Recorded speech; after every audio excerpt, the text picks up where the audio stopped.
Illinois is, let me go out to special guest Roderick Vereen, attorney for key witness Rachel Jeantel, last person to speak to Trayvon Martin on the phone.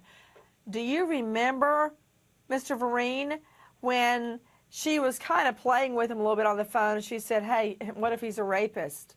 And it kind of like made him, and he said, don't play with me. So that was in his head. I mean, she put it in his head if it wasn't already in his head. And it's like anybody. I mean, people.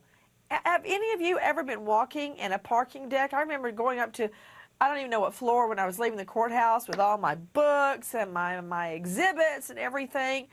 Then a dark parking deck at 9 o'clock at night. I mean, Mr. Vereen, you got to wonder why somebody's following you.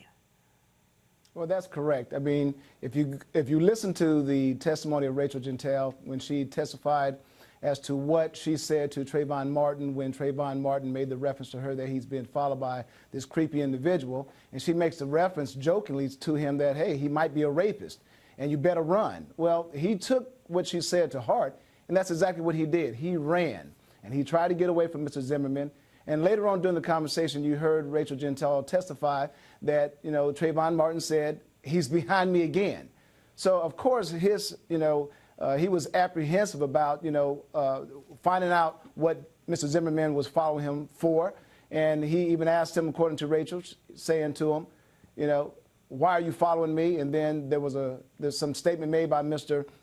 Zimmerman, and then the phone goes dead after she hears a thud. I guess my bottom line on that, Mr. Vereen, is if he was afraid that this guy was following him for a nefarious reason, even the specter of rape being raised, I doubt pretty seriously he'd come back on